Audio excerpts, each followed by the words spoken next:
Olá a todos, sejam bem-vindos a mais um programa no grupo de estudos virtual Eu Sou Luz. Você poderá estudar conosco gratuitamente entrando no endereço eusouluz.com.br.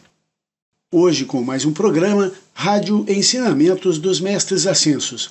Programas com perguntas e respostas, entrevistas, aulas e depoimentos, com Maria Lúcia Vieira e Paulo Rodrigues Simões, transmitindo os ensinamentos dos Mestres Ascensos da Grande Fraternidade Branca. Estes programas foram gravados entre 2007 e 2019. Antes de começarmos, então, as nossas perguntas e respostas de hoje, vamos trabalhar a nossa frase positiva da semana. Amigos, eu lembro a vocês que o objetivo dessas frases, que a gente tem começado de uns programas para cá, fazendo no início do programa, são dois objetivos principais. É mostrar a vocês como é fácil a gente montar frases positivas de livros que nós estamos lendo, de textos que nós vimos em algum site, em alguma coisa, que podem ser frases realmente de poder em nossa vida. E o segundo objetivo é para que nós, como grupo que somos, possamos fazer a mesma frase durante a semana inteira. Trabalhar aquela frase de poder em grupo. Mesmo que morando longe uns dos outros, nós possamos trabalhar essa mesma frase, unidos em pensamento e em palavras. A frase dessa semana vem do livro A Arte da Felicidade de Dalai Lama. A frase é do seguinte parágrafo. Abre aspas. Portanto, deixando de lado a perspectiva da prática espiritual, mesmo em termos terrenos, no que diz respeito a levarmos uma existência feliz no dia a dia, quanto maior o nível de serenidade da mente, maior será a nossa paz de espírito e maior nossa capacidade para levar uma vida feliz e prazerosa. Fecha aspas. Desse texto, nós montamos a seguinte frase. Então veja que a frase que vocês vão tirar dos livros que vocês leem não precisa ser exatamente igual. Vocês podem montar uma frase baseada no texto que vocês leram. Ficou assim. Quanto maior a minha serenidade, maior a minha paz e a minha capacidade de ser feliz. Vamos repetir então 27 vezes, como todas as semanas, mas antes eu vou falar 3 vezes para que vocês possam memorizar a frase e me acompanhar, ok? Vamos lá. Quanto maior a minha serenidade, maior a minha paz e a minha capacidade de ser feliz. Quanto maior a minha serenidade, maior a minha paz e a minha capacidade de ser feliz. Quanto maior a minha serenidade, maior a minha paz e a minha capacidade de ser feliz. Então vamos agora 27 vezes comigo. Quanto maior a minha serenidade, maior a minha paz e a minha capacidade de ser feliz. Quanto maior a minha serenidade, maior a minha paz e a minha capacidade de ser feliz. Quanto maior a minha serenidade, maior a minha paz e a minha capacidade de ser feliz. Quanto maior a minha serenidade, maior a minha paz e a minha capacidade de ser feliz. Quanto maior a minha serenidade, maior a minha paz e a minha capacidade de ser feliz. Quanto maior a minha serenidade, maior a minha paz e a minha capacidade de ser feliz. Quanto maior a minha serenidade, maior a minha paz e a minha capacidade de ser feliz. Quanto maior a minha serenidade, maior a minha paz e a minha capacidade de ser feliz. Quanto maior a minha serenidade, maior a minha paz e a minha capacidade de ser feliz. Quanto maior a minha serenidade, maior a minha paz e a minha capacidade de ser feliz. Quanto maior a minha serenidade, maior a minha paz e a minha capacidade de ser feliz.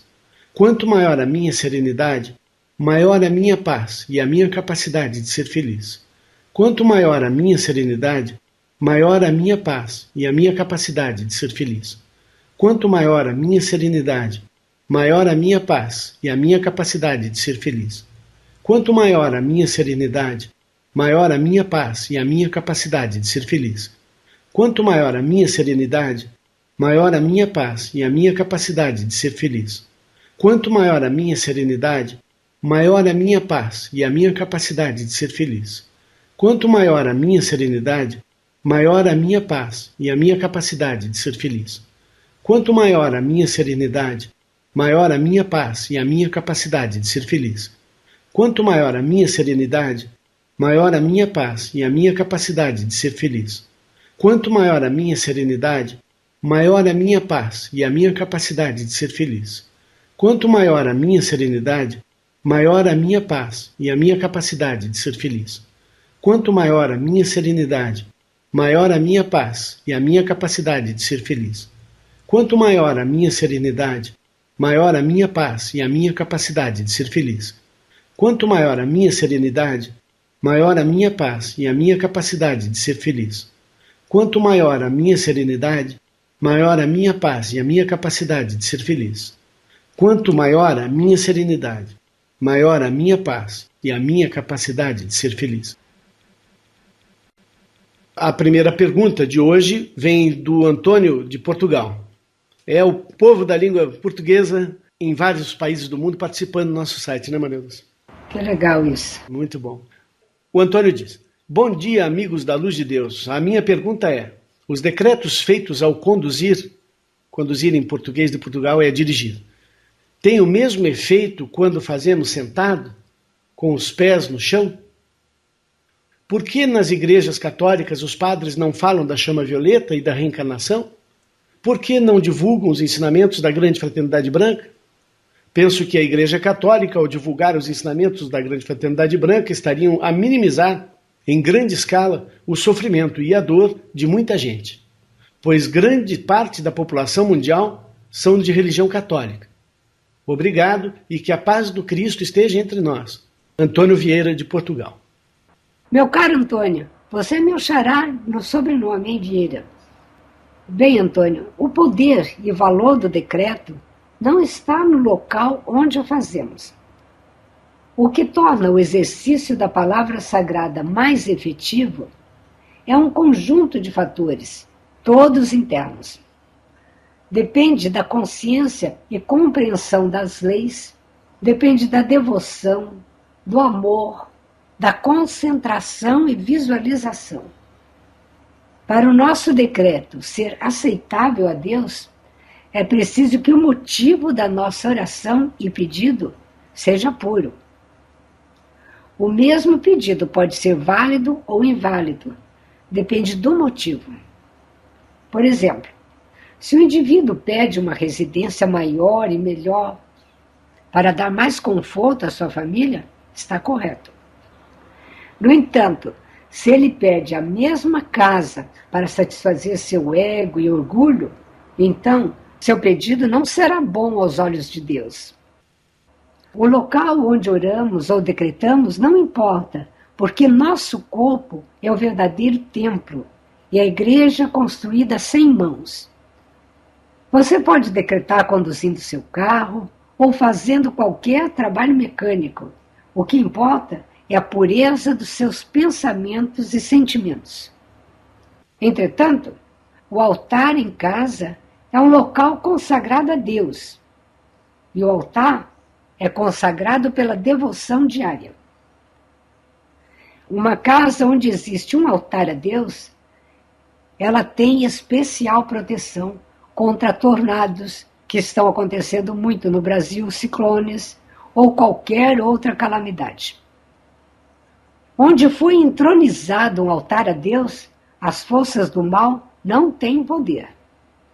Entronizar significa colocar no trono. Se o indivíduo, por seu livre-arbítrio, coloca Deus no trono de seu lar, ali o diabo não tem vez. Porém, repito, o altar é consagrado pela devoção diária, em frente ao altar. Quanto à segunda pergunta, Antônio, cada igreja, cada escola mística tem seu método de ensino e atua em determinada frequência vibratória. Os buscadores frequentam aquela onde se sentem bem, a que condiz com sua faixa de vibração. São como diferentes salas de aula. Os ensinamentos dos mestres ascensos são transmitidos ombro a ombro, corpo a corpo, e a verdade é passada de coração para coração. Cabe a cada indivíduo que recebe esta chama transmiti-la ao próximo. Por outro lado, nem todos estão preparados para esta senda mística. Esta é uma filosofia de vida para ser incorporada e vivenciada. É uma senda de responsabilidade com o uso da energia. Então, assim, nós temos que entender que cada igreja tem a sua linha de ensinamento e uma não vai ensinar o que a outra ensina, uma escola mística não vai ensinar o que a outra ensina, embora haja semelhanças, no fundo, nós podemos estudar o âmago dos ensinamentos dos mestres e vemos que a Bíblia ensina a mesma coisa, o Torá a mesma coisa, o Bhagavad Gita a mesma coisa, e assim vai indo. Com certeza, Maria Lúcia, as pessoas ascensionam de todas as 8 grandes religiões. Não é só quem encontra a grande fraternidade branca que consegue a ascensão. O importante é a pessoa buscar Deus no seu interior. Antônio, um dia eu vi uma imagem, tipo estas de santinhos de papel, em que Maria Santíssima está nessa fotografia pintada acima do planeta Terra, e das suas mãos sai uma luz que desce, envolvendo a Terra, como se fosse um tubo de luz, descendo da presença eu sou. E abaixo desse planeta Terra estão pintados vários monges, ou padres, não sei, enfileirados em forma de um grande V, né, a letra V, embaixo assim do planeta, envolvendo a parte de baixo do planeta. E os raios da luz dela envolvendo a parte de cima, como se fosse então um V ao contrário, né? Saindo das mãos dela um tubo de luz, um cone. E todos eles, esses padres, estão com uma roupa violeta. Essa imagem que eu vi era um santinho de uma portuguesa, conterrânea sua.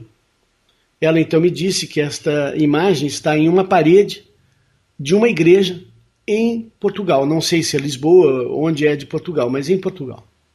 Então eu gostaria muito, se você pudesse encontrar para nós essa imagem e tirar uma fotografia para que a gente possa colocar no site, para vocês todos verem como a Igreja Católica tem conhecimento e não passa para as pessoas, passa apenas para os padres, porque é óbvio que eles conhecem o poder das cores.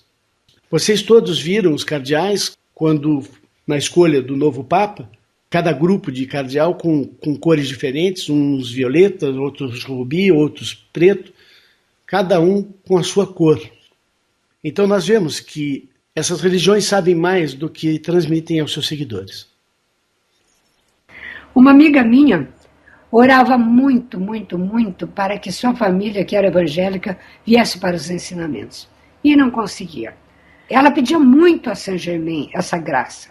E um dia ela teve o seguinte sonho. Ela viu a irmã dormindo num berço de criança. E a irmã já era adulta, uma mulher casada.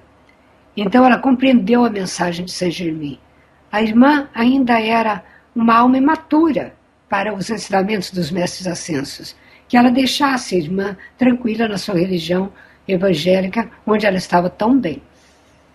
Ela ficou muito emocionada com este sonho, porque foi uma resposta que calou muito em sua alma e ela compreendeu porque a família dela não pertencia aos ensinamentos. E a gente vê muito disso, né, Maria Lúcia? Famílias onde um ou outro só é escolhido e os outros não são, porque não estão preparados. Mas o importante é saber que uma pessoa, fazendo os decretos, os comandos de luz, pode segurar a chama para toda uma família, pode proteger toda uma família. Hoje a minha voz não está boa, gente, porque o clima aqui em Curitiba está terrível. É 4 estações em um dia. Para quem saiu lá de 30 a 32 graus e veio para esta loucura de clima que está aqui, é incrível. A próxima pergunta vem da Karina, da Alemanha. Ela diz: em um dos programas, disse a Maria Lúcia uma vez que Elizabeth Prophet e Mark são arcanjos. Fiquei com dúvida. Como podem arcanjos encarnar na Terra? O arcanjo Miguel também já esteve encarnado? Já li que anjos nunca tiveram corpo físico.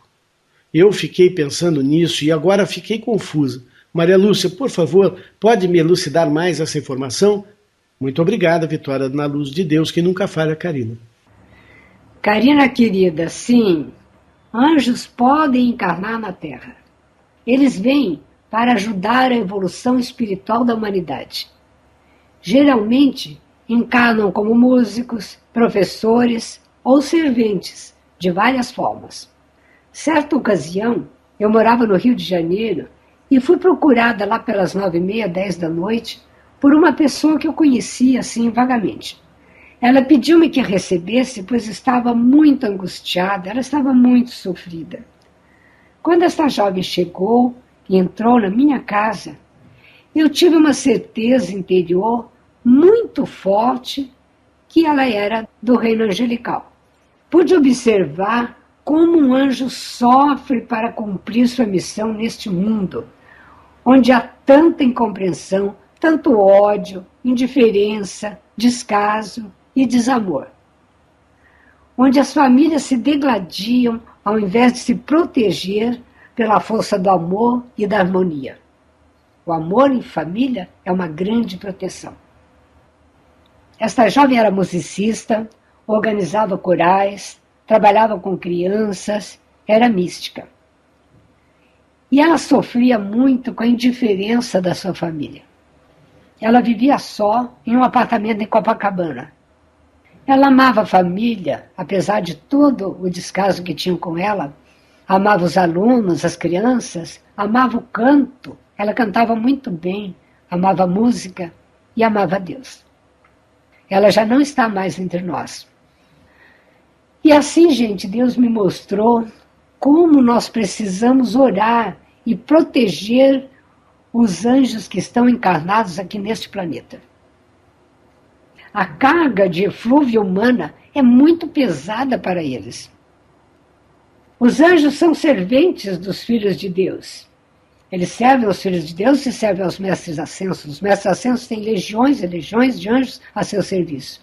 Mas, porém, quando um anjo tem uma missão na Terra e retorna de sua missão, ele tem uma glória igual à de um filho de Deus ascenso.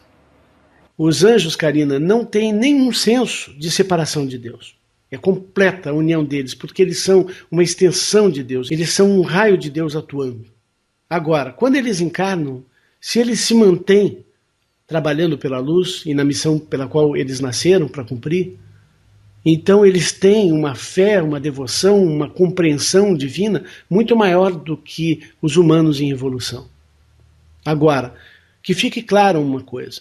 O dia em que São Miguel mandou para a Terra os anjos caídos, para cada anjo caído na Terra, perturbando a vida dos filhos da luz, existe um anjo de Deus que também foi enviado para encarnar.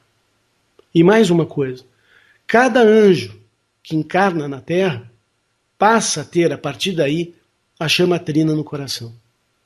E neste momento em diante, eles ganham uma promoção, porque o anjo que evolui da Terra e ascensiona passa a ser um arcanjo na sua evolução. Porque é o arcanjo que tem a chama trina, o anjo não tem. Lembro a vocês que a chama trina é a chama da cocriação com Deus. E é interessante lembrar a vocês que quando um anjo encarna, ele veio para esta missão, pela sua livre vontade, ele pode aceitar ou não essa missão que Deus deu a ele, mas ele corre o risco de cair, de se envolver numa lei do karma. Este é um perigo que eles correm e conscientemente sabem disso. Todos nós, né, Maria Lúcia, que vivemos no planeta Terra, todos que vêm para cá correm o risco de não voltarem mais para a glória do céu por estarem presentes aqui. E quando nós estamos nesta senda de luz maravilhosa, nós temos que ter mais cuidado ainda, porque é muito perigosa a queda em qualquer nível. E quanto maior é a luz, maior é a queda. Está escrito, se tão grande é a tua luz, tão grande pode ser a tua treva. Porque aquela grande luz se transformar em treva, será uma grande treva. É muito perigoso e muitos que estão numa senda iluminada, muito elevada, precisam ter muito cuidado com o orgulho de pensar que é ele que está fazendo. Nós temos que estar sempre muito conscientes que nós não estamos fazendo nada. Tudo que é de bom é a nossa presença, eu sou o que faz. Esse pensamento deve estar sempre inerente à nossa consciência, devemos estar nos lembrando disso constantemente, porque o ego quer fazer a gente esquecer. Continuando então, a próxima pergunta vem do Antônio Vieira de Portugal. Bom dia, amigos da Luz de Deus. Paulo, Em sua análise do meu ciclo cósmico, dizes que tenho Marte em Leão e a Lua em Virgem. Isto quer dizer que tenho muito karma negativo no meu corpo emocional? Obrigado e que a paz do Cristo esteja entre nós, Antônio Vieira, Portugal. Antônio, não podemos medir a quantidade kármica das pessoas, mas sim, a Lua indica onde você está mais vulnerável ao karma. A Lua em Virgem indica karma no plano emocional. Não só por estar posicionada nas 8 horas do ciclo, no quarto do ciclo que pertence ao plano emocional e à Mãe Divina, mas também por estar relacionado ao plexo solar, que é o chakra correspondente ao corpo emocional. Marte, em Leão, mostra que você precisa atuar junto às pessoas e isso é com certeza uma situação que envolve karma no plano emocional, mas não necessariamente negativo. Invocamos o poder de Astreia sobre Marte para tirar o poder do nosso eu inferior sobre as energias marcianas. Marte gera um impulso. Se houver influência do eu inferior neste impulso, nós acabamos agindo na hora errada, na direção errada, fazendo a coisa errada. Próxima pergunta é mais uma da Karina, da Alemanha. Ela diz: olá, amados Paulo e Maria Lúcia, vocês já sabem que no momento estou em Augsburg, na Alemanha, mas eu sou de Niterói, no Rio de Janeiro. Bem, a minha pergunta dessa vez é sobre os santos católicos. Eu já fui católica, eu estou evoluindo devagar na busca da luz. Bem, eu estou evoluindo assim, mas minha santa amada Rita de Cássia está imperiosa no meu coração, flamejando com a chama trina. E eu a amo muita coisa mesmo. Pergunto não só no nome de Santa Rita, mas no nome de outros santos católicos. Como saber se eles já ascenderam? Li no livro Razão de Viver que alguns santos católicos encarnaram de novo e depois tornaram-se mestres ascensos. É o caso de São Francisco de Assis e Santa Clara. Na minha concepção, de volta a Santa Rita, considero-a como um mestre ascensionado. Tem algum problema eu pensar assim? Poderiam nos esclarecer sobre esse assunto? Muito obrigada, Vitória na Luz de Deus, que nunca falha, Karina. Karina, querida, não existe assim uma lista de todos os santos que são ascensos ou que não são ascensos. Esporadicamente, alguma lição, a gente vê comentários de determinado santo que é ascenso. Por exemplo, Santa Teresinha de Lisieux, Padre Pio, São José, que foi uma das encarnações de Saint Germain. Nós sabemos de alguns, mas não todos. Eu penso que nem há assim um interesse da fraternidade de listar isso. Mas você pode continuar sua devoção a Santa Rita de Cássia, com certeza. Não sabemos se ela é ascensa, mas é certamente uma alma muito evoluída, com elevado grau de santidade. Agora, Santa Clara não é mestra ascensa. Ela foi uma das encarnações de Elizabeth Clare Prophet, que no momento está entre nós. E assim nós vemos também que Elizabeth Clare Prophet, ela encarnou com muitos santos, com muitos mestres, para aprender a se preparar para ser a mensageira da Grande Fraternidade Branca. Karina, um dia eu fiquei pensando assim como você, e pensei como pode as pessoas orarem para muitos dos apóstolos de Jesus e conseguirem uma resposta. Se quase todos ainda estão encarnados, quem está atendendo aos pedidos deste povo? Porque verdadeiros milagres realmente acontecem, a gente sabe, a gente ouve nisso, né? E a resposta que eu cheguei foi que quando chamamos aos santos, como São Tiago, São Filipe, São Tomé, São Mateus, ao falar a palavra são, ou santo, né? Santo Tiago, Santo Filipe, antecedendo o nome deles, estamos na realidade invocando o eu superior desses santos homens que com certeza são filhos da luz, pelo bem que fizeram pela humanidade em suas vidas, pela sua adoração a Deus demonstrada. Eles não se tornaram santos da Igreja Católica por nada, foi baseado em muita ação positiva do bem. O eu superior deles é quem atende aos pedidos feitos para aquelas almas que estavam ou ainda estão encarnadas. Isso com certeza traz um bom karma positivo para essas almas também, não é, Maria Lúcia? Com certeza, é verdade. E os mestres também podem atender um pedido que um santo não esteja preparado para atender, porque o pedido foi elevado ao alto, foi elevado às hostes cósmicas. Com certeza. Mais uma internacional aqui, a Leia Silva, da Austrália, Maria Lúcia. Ela escreveu dizendo: olá, Paulo e Maria Lúcia. Quando se fala em cidade sagrada, em cidade quadrangular, é ao coração do homem a que se refere? E portões são iniciações da alma? Obrigado, Leia Silva, Austrália. Leia, a cidade quadrangular é a presença de Deus. Em João 14, 2, está escrito: na casa de meu pai há muitas moradas. Em Apocalipse 21, vemos a explicação da cidade quadrangular, que nos mostra em detalhes o ensinamento do ciclo do relógio cósmico, o ciclo da vida. Esse ciclo do relógio cósmico baseia-se nas 12 consciências de Deus, que são as 12 moradas da cidade quadrangular.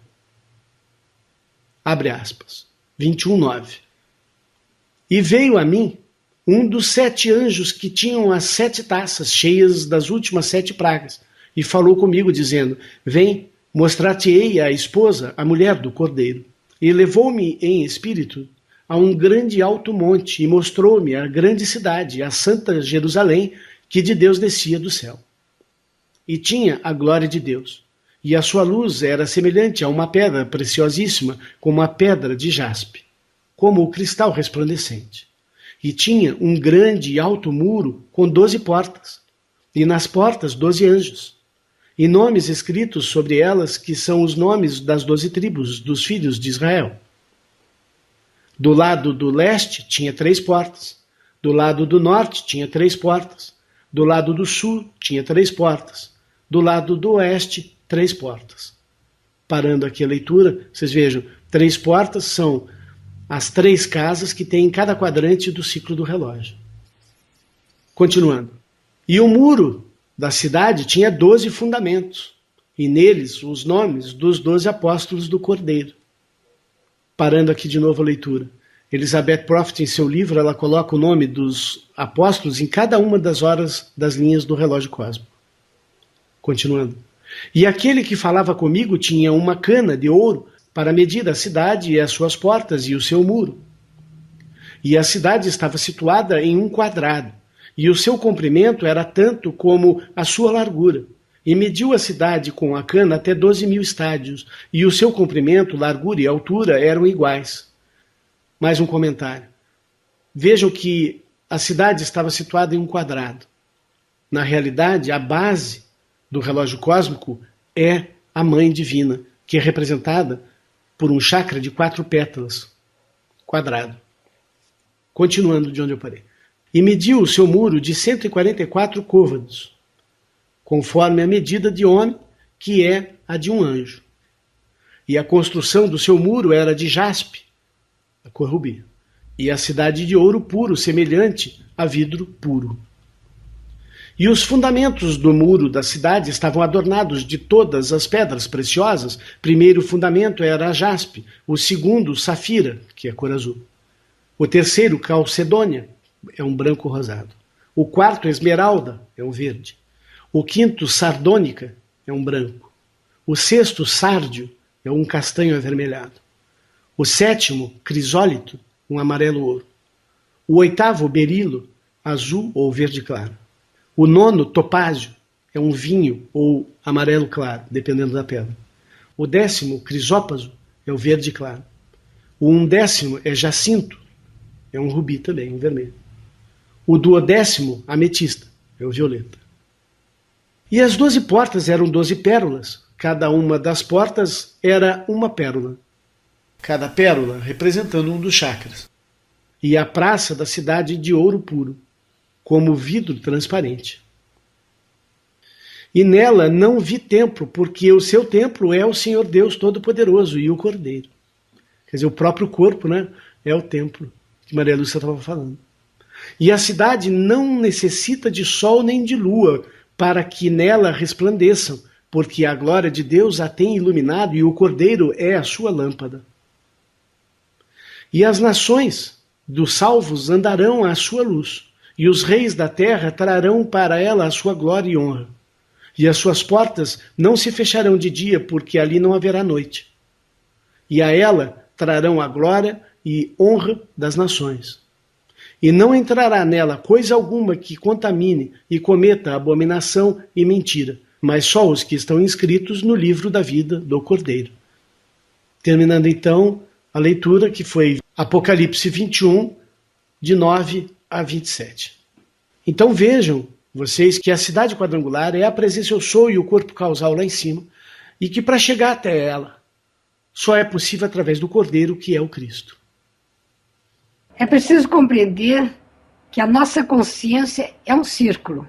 A gente se olha no espelho e nos vemos nesta forma, mas essa não é a nossa forma real. A nossa consciência, que é o nosso ser espiritual, é circular. E o relógio cósmico que nós percorremos e andamos, damos voltas e voltas e voltas em torno desse relógio, é um círculo. Mas o eu material é um quadrado dentro do círculo. E o chakra da base é um quadrado, é o fundamento da casa. Tanto é que o mau uso da energia do chakra da base pode derrubar a nossa casa. Isso também a gente já comentou aqui em programas passados. Nós precisamos ter muito cuidado com o uso do chakra da base, porque ele é o fundamento da nossa casa. E uma casa pode ter sua janela quebrada, uma telha quebrada, pode ter uma parede caindo, mas se cai o fundamento, cai a casa. E não entrará nela coisa alguma que contamine. Isso está falando da cidade de Deus lá em cima, mas nós temos que refletir a cidade de Deus aqui embaixo. Então nós temos que ter memória perfeita, mente perfeita, emocional perfeito e físico perfeito para fechar as portas às contaminações. Porque enquanto nós permitirmos que a contaminação entre por qualquer uma dessas 4 portas, então a nossa casa estará impura e não será digna do Senhor. Agora eu vejo assim a descida da cidade quadrangular como a descida do Espírito Santo, que é o que está acontecendo agora, os ensinamentos. Porque Jesus disse aos apóstolos, eu vou, mas o Espírito Santo virá e ensinará todas as coisas. Não disse ensinará alguma coisa, ensinará todas as coisas. Todos os mistérios estão sendo revelados agora. Todo ensinamento está vindo. É a segunda vinda do Cristo. É o Cristo que está vindo com toda a nuvem de glória, que é a grande fraternidade branca, que está descendo através dos ensinamentos dos mestres ascensos da grande fraternidade branca, que é o eterno evangelho. Em inglês é Everlasting Gospel. É o evangelho que não para de vir. É a terceira parte. Tinha o Antigo Testamento, o Novo Testamento, agora Deus dá continuidade ao evangelho com este evangelho eterno que está sendo transmitido. E quanto mais nós recebemos desta luz que vem do alto, desses ensinamentos, quanto mais discípulos possam haver aqui na Terra para ancorar a cidade quadrangular que está descendo, mais rapidamente virá a Era de Ouro de Saint-Germain. Então vejam o que o Maria Lúcia está dizendo, é muito sério isso aí. Ancorar esse ensinamento significa colocar em prática. Porque quanto mais pessoas colocarem em prática aquilo que já foi ensinado, mais coisas podem ser ensinadas. No momento em que a população deixar de atuar dentro daquilo que foi ensinado, ela fecha as portas para o fluxo que está descendo de conhecimento. E quando Paulo fala fechar as portas para o mal, isso inclui muito programa de televisão, viu, gente? Porque o amado Yogananda fala que a gente não deve ter má companhia nem por um minuto, não devemos estar próximo a más companhias. E a televisão, em muitos e muitos programas, é uma péssima companhia. Mas outra coisa que eu queria comentar, disso que você leu, Paulo, é as 7 pragas. Porque as 7 pragas é o mau uso da chama divina, da energia divina, nos 7 raios. O mau uso da energia que nós demos com o primeiro raio, com não alinhamento com a vontade divina, com pouca fé, segundo raio, raio da sabedoria, o terceiro do amor. Cada vez que temos uma atitude de desamor, nós estamos mal qualificando. Quarto raio, raio da pureza, atitude de impureza, de imoralidade. Quinto raio, raio da cura, da verdade. Cada vez que a gente faz uma mentirinha, mesmo que seja, diga que eu não estou no telefone, é uma mentira. Ela compromete a chama da honra. Diga que eu não posso atender no momento, fale a verdade. A hora que eu puder, eu atendo. Sexto raio, o raio da paz, o raio da... Cada vez que a gente se angustia, é falta de fé. Vamos entregar esta angústia a Deus, entregar esses problemas que estão nos atormentando a Deus. Ontem eu iniciei um grupo aqui de orações e eu ainda estava falando para eles o seguinte: agora pense no problema que você tem. Eu vou falar isso para vocês, a mesma técnica. Pense agora, feche os olhos e pense no problema que você tem. Agora, pense que você está tirando esse problema de dentro de você, pode até fazer um gesto com as mãos, arranca de dentro do seu coração, tira e entrega a Deus, ao seu mestre de devoção, a Maria Santíssima, e peça ajuda. Entregue. Entregou? Agora você não vai mais se preocupar com isso. Você vai dizer: com Deus eu conseguirei a vitória sobre este assunto. Deus vai me ajudar a resolver este problema. Com Deus todas as coisas são possíveis. E a hora que vem a preocupação sobre esse problema, ao invés de manter, de alimentar a preocupação, repita um mantra qualquer, escolha um mantra favorito seu, e repete aquele mantra para preencher a mente. Expulse o pensamento como um cão vadio, como um animal que está ali perturbando dentro da sua casa, que o seu templo é a sua casa. Não permita que esses pensamentos fiquem. Toque-o mesmo, como um animal, porque a mensageira disse são literalmente animais. Essa energia mal qualificada dentro da nossa mente, do nosso corpo emocional, tem formas animais. E assim nós devemos expulsá-las. Fora daqui. Fora daqui. Às vezes tem que falar alto mesmo. Entregue a Deus e mantenha a sua fé. E finalmente vem o raio da liberdade, o sétimo raio, quando mal qualificamos a chama da liberdade, procurando dominar outras pessoas. Há uma tendência muito forte do ser humano de dominar o outro, seja parente, amigo, marido, esposa, ou filho, ou funcionário. Essa tendência humana é muito forte. E nós devemos combater isso, para não qualificar mal a chama do sétimo raio. E cada vez que nós estamos levando a chama da liberdade para alguém, nós estamos limpando essa má energia de vidas passadas, esse mau uso que nós fizemos anteriormente da chama do sétimo raio. Próxima pergunta da Karina da Alemanha de novo. A Karina, participando, disse: acabei de ouvir agora o programa 21. Tive que escrever então para perguntar para Maria Lúcia por que ela disse que não doaria os seus órgãos. Ok, eu concordei com o ensinamento de que os órgãos carregam as memórias das pessoas. Acho que quem deve ficar preocupado é quem recebe o órgão e não quem está doando. Queria perguntar então para Maria Lúcia por que ela não doaria se pudesse, pois o órgão, carregando as memórias dela, isso traria só benefícios para a pessoa. A pessoa se tornaria uma outra propagadora da luz. Aí ela põe risos aqui, ela dando risada. Muito obrigado, Vitória, sempre na luz de Deus, que nunca falha. Karina, você é ótima. Continue assim, você alegra muito esse grupo. Gostei muito da sua pergunta. Maria Lúcia. Karina, querida, você é muito espontânea e realmente traz alegria. Continue. Continue sempre assim. Para aqueles que não ouviram a aula a que Karina se refere, nós vamos explicar melhor. Esse assunto é bem mais complexo do que parece. Eu creio que todos vocês já ouviram falar de relatos de pessoas que receberam doação de órgãos e, posteriormente, apresentaram mudanças significativas em seus hábitos comportamentais, tanto para melhor como para pior. A mudança de interesse pode afastar o indivíduo do seu plano divino.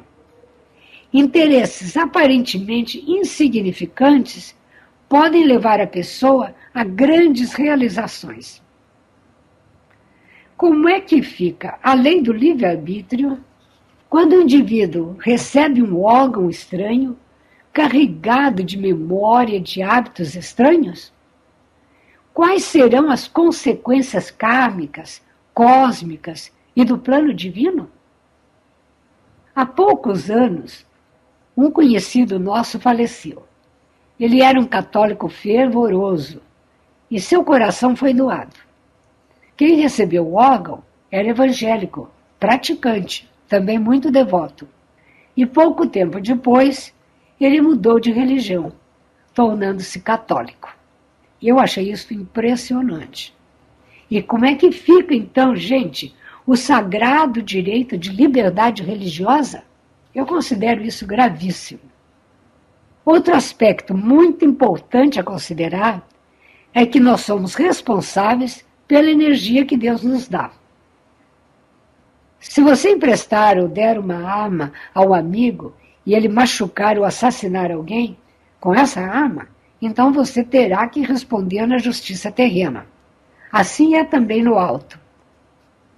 Se você doa um órgão que vai carregado da sua energia, com a sua história, com o seu momentum de luz ou de treva, você será responsabilizado cosmicamente. Isto em dois aspectos diferentes. Primeiro, a sua energia poderá prejudicar o outro, levando os seus maus hábitos. Ou poderá distorcer o plano divino do outro, simplesmente porque não é o seu. Não é o seu plano divino. E em segundo lugar, a pessoa poderá fazer mau uso da sua energia e criar um karma para você.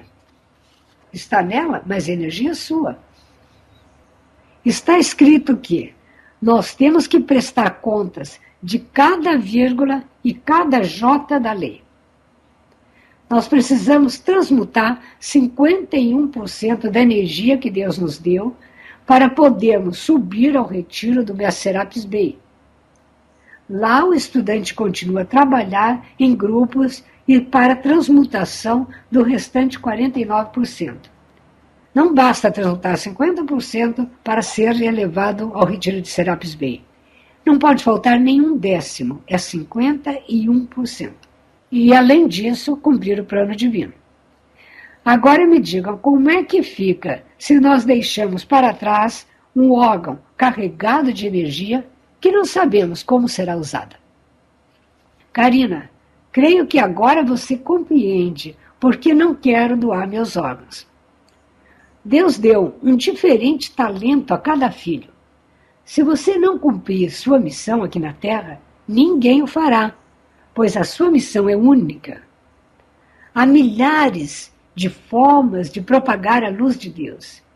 Em todas as áreas profissionais existem serventes de Deus, pessoas criativas que lutam por um mundo melhor, que trabalham com amor e boa vontade e às vezes sem saber, ao menos, que são verdadeiros discípulos dos mestres.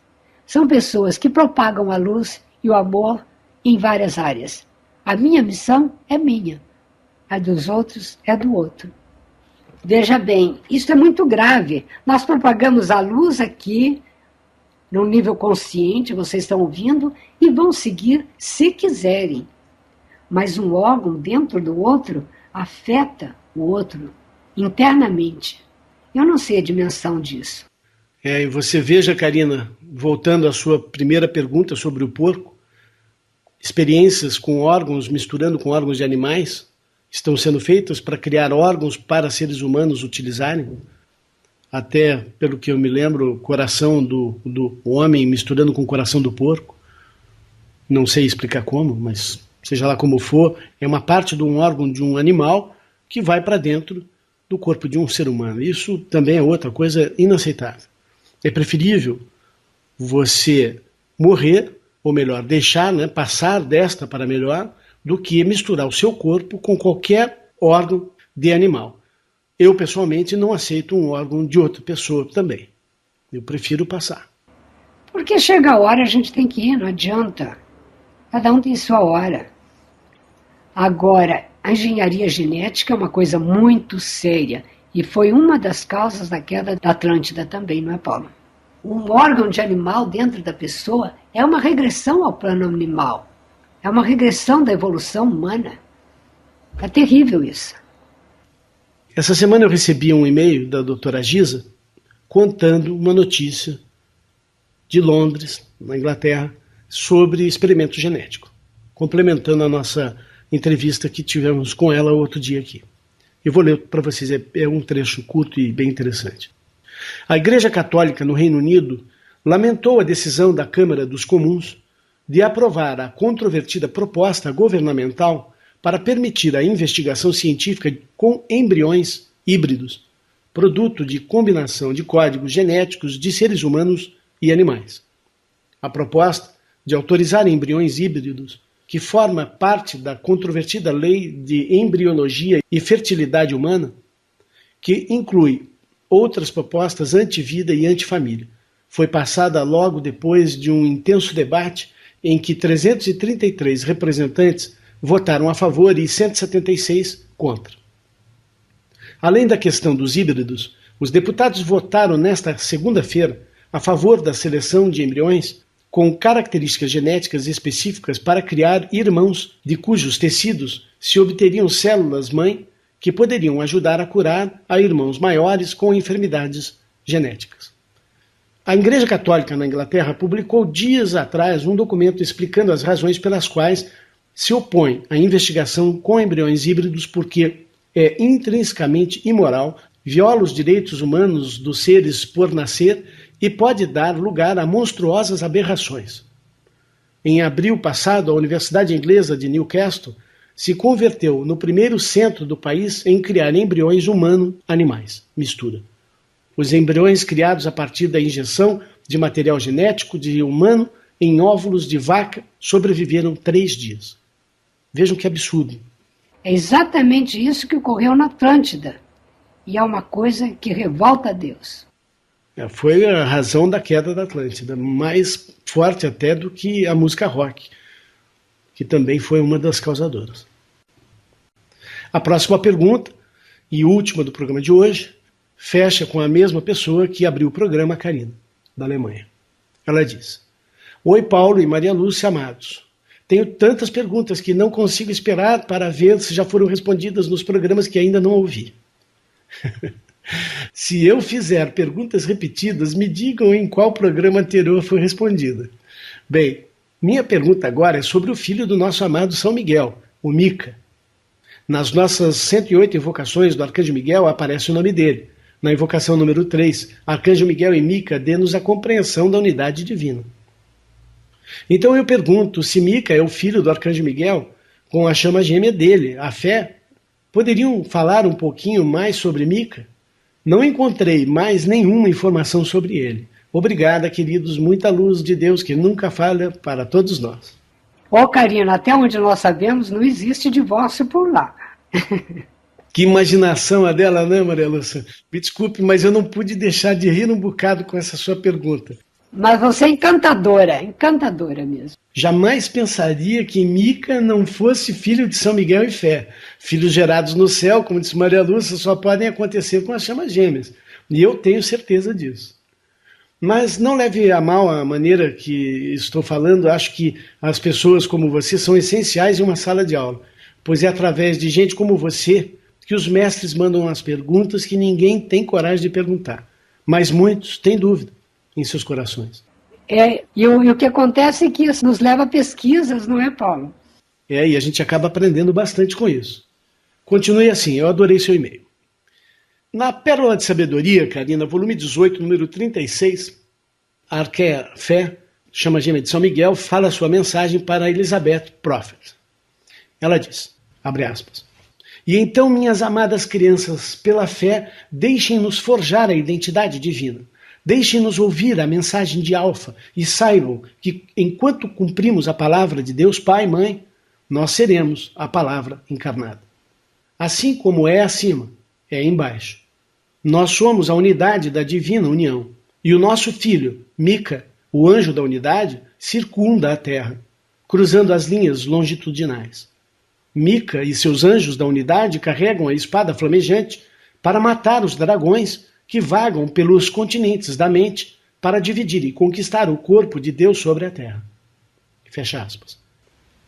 Foi Mica e seus anjos da unidade, amigos, que foi à frente das crianças de Israel, os guiando para fora da escravidão no Egito. Assim está escrito, abre aspas, Êxodos 13, 21, 22.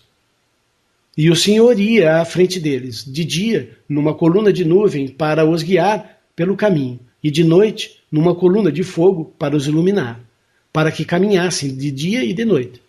E o Senhor manteve adiante do povo a coluna de nuvem de dia e de fogo à noite. Fecha aspas.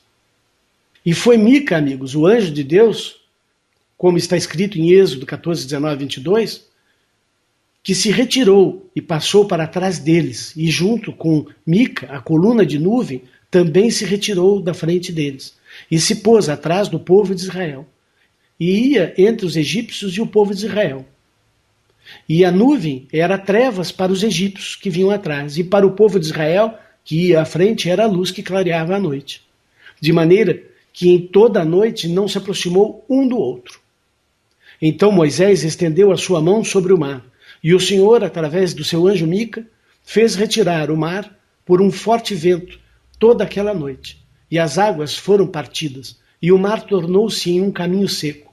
Assim os filhos de Israel entraram pelo meio do mar seco, e as águas formaram-lhes um muro à sua direita e à sua esquerda. Muito legal isso, né? Eu espero que vocês passem a contar com o anjo Mica de hoje em diante.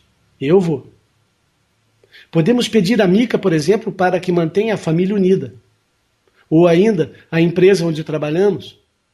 Podemos pedir a Mica que separe o joio do trigo, tirando do grupo aqueles que servem à vontade do eu inferior, desobedecendo à vontade do Senhor e desunindo o grupo. E foi Mica, amigos, o anjo da unidade, que apareceu na visão de George Washington, primeiro presidente dos Estados Unidos da América do Norte, alertando-o para 3 grandes perigos que a nação encontraria: a guerra revolucionária, a guerra entre os estados e o conflito do terceiro mundo. George Washington relatou que um anjo mostrou o povo norte-americano em formação de batalha uns contra os outros. O anjo brilhante, em cuja testa tinha uma coroa de luz, onde estava escrito a palavra União. Ele carregava uma bandeira americana que colocou entre a nação dividida e disse: lembrem-se, vocês são irmãos. Instantaneamente, os habitantes lançaram mão das suas armas, tornaram-se amigos, mais uma vez unidos. Na Pérola de Sabedoria 45, número 16, onde em 1997 o amado Mica, anjo da unidade, falou a Elizabeth Clare Prophet. Ele disse, abre aspas, a unidade é tudo. Salve legiões do Arcanjo Miguel, eu sou Mica, anjo da unidade, e venho a vocês nesta hora para dizer que a unidade é tudo. Eu saúdo a vossa poderosa presença do Eu Sou. Saúdo o vosso santo Cristo pessoal. Mas não posso saudar alguns de vocês, que ainda guardam rancor uns pelos outros. E como disse antes, discussões e manifestações de raiva, aquilo que chamamos de energias negativas marcianas, precisam ser lançadas no fogo sagrado. E vocês são perfeitamente capazes de fazer isso. Mas alguns de vocês não conseguem desistir. Preferem manter essa identidade. Evitem desperdiçar tempo com a consciência humana. Amados, esta é a hora do mistério de Deus. Esta é a hora da vitória do seu coração. Que o seu coração se expanda. Que a chama trina se expanda. Que o poder, a sabedoria, o amor e a esfera branca, que forma a base da chama trina, sejam a fundação da sua vitória, a vitória de Deus, a vitória dos seus filhos. Eu sou Mica, o anjo da unidade, invoquem-me.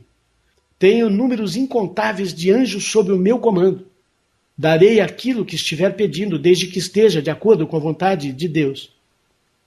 Agora, fiquem de bem com Deus hoje, neste seminário, neste momento. Não adiem isto, pois este é o princípio do ciclo que completará a era de peixes.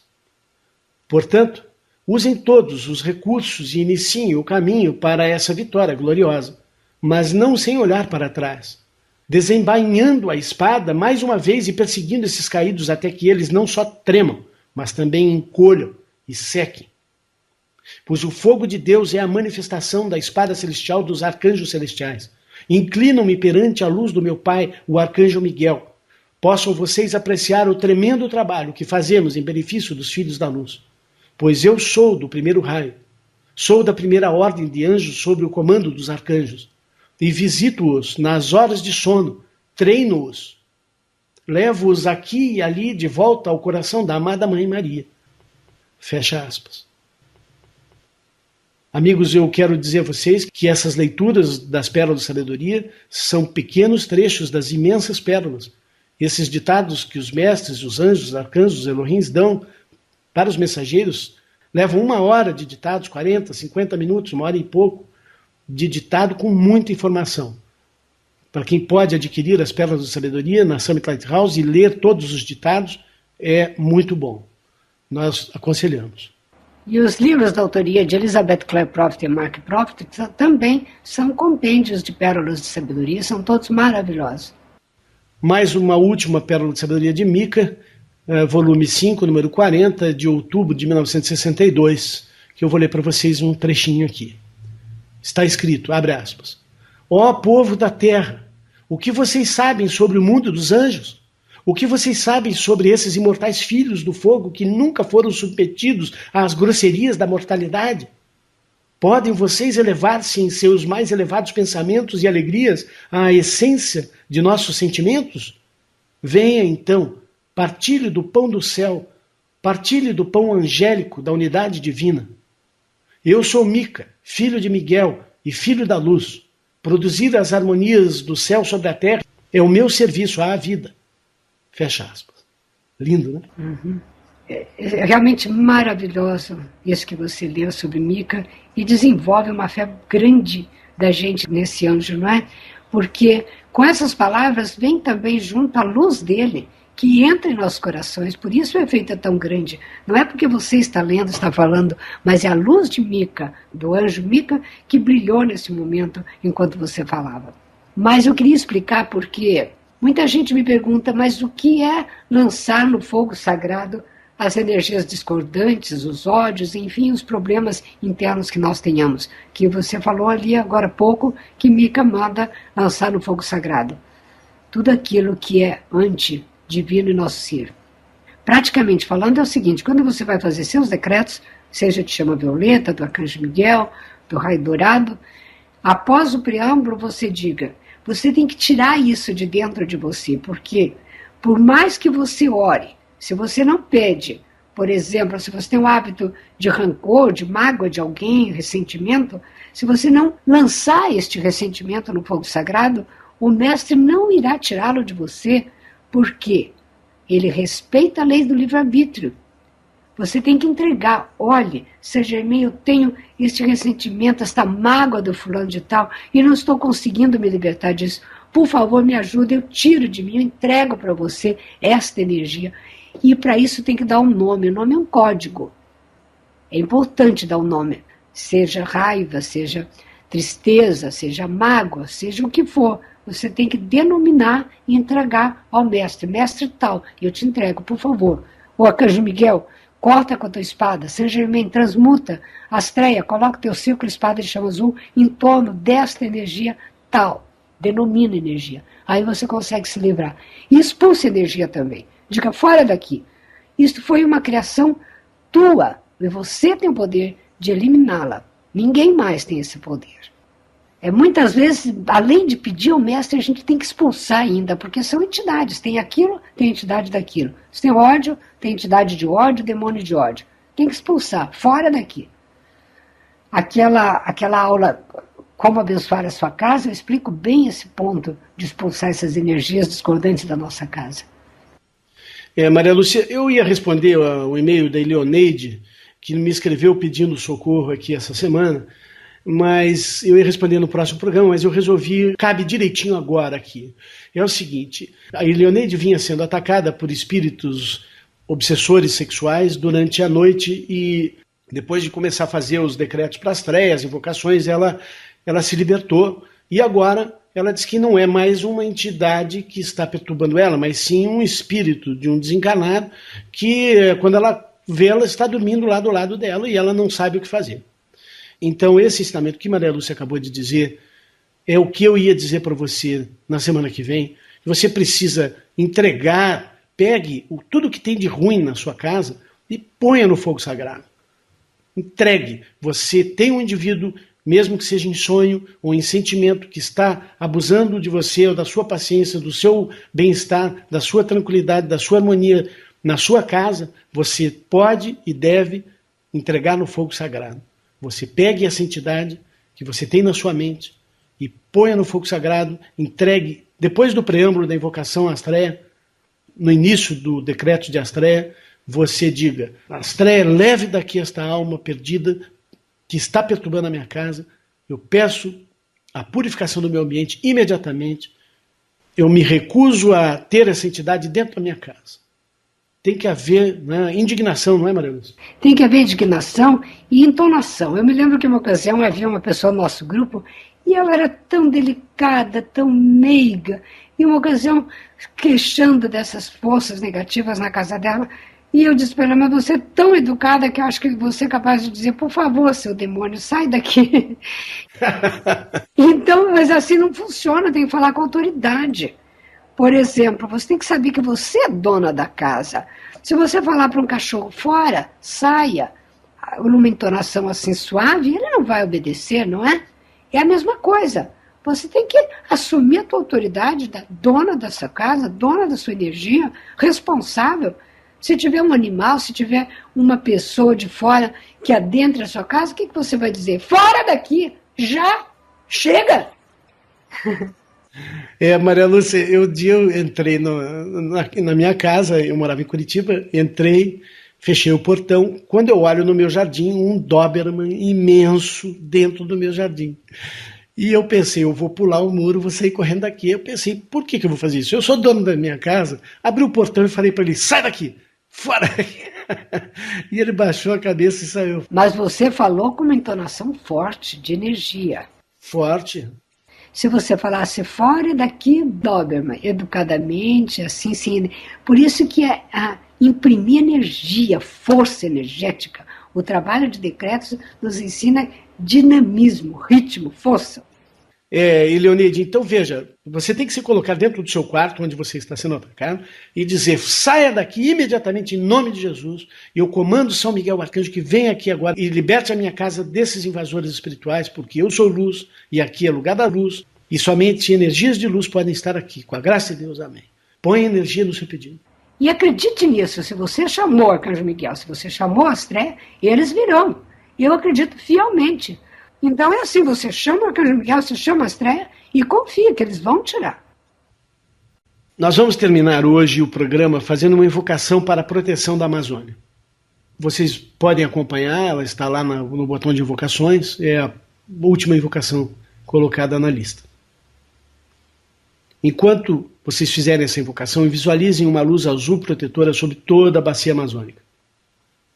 Em nome da presença eu sou que habita em nossos corações e pela autoridade do nosso Santo Cristo pessoal, nós, brasileiros filhos da luz, nos reunimos agora para elevar um clamor a Deus Todo-Poderoso em favor da Amazônia. Invocamos os amados mestres ascensos Saint Germain, El Mora, Jesus Cristo, grande diretor divino e todos os senhores dos 7 raios. Invocamos os 7 poderosos Elohim, os amados Virgo e Peleur, Netuno e Luara, Oromáceas e Diana, Ares e Thor, e suas legiões de elementais, as salamandras, gnomos, sílfides e ondinas. Invocamos o amado Arcanjo Miguel e os 7 poderosos arcanjos, com suas legiões de anjos. Invocamos o julgamento do raio rubi, para que desça sobre todos os mandantes de atos destrutivos na Amazônia.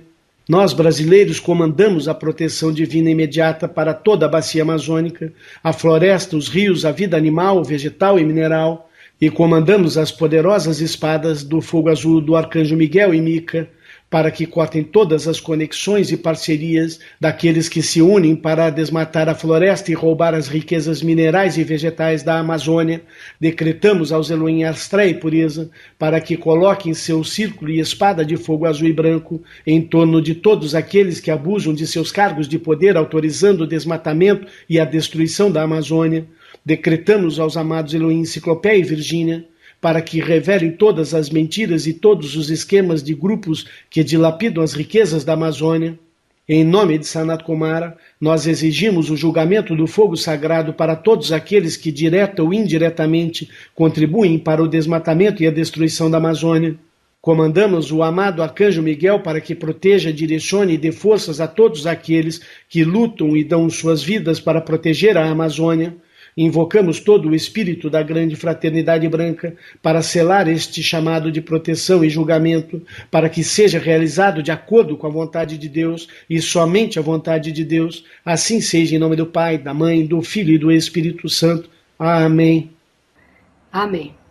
Que a nossa poderosa presença eu sou abençoe a Amazônia e abençoe todos os anjos que estão encarnados na Terra neste momento. Em nome do Pai, da Mãe, do Filho e do Espírito Santo. Amém. Amém. Venha estudar conosco no grupo de estudos virtual Eu Sou Luz, pelo endereço eusouluz.com.br. Participe com sua doação para que possamos levar os ensinamentos para mais e mais pessoas, pelo Pix contato@eusouluz.com.br. Agradecemos a participação de todos e pedimos para que inscrevam-se no canal e clique no sininho para que vocês possam então receber o alerta para cada vídeo que liberarmos por aqui. Até um próximo vídeo.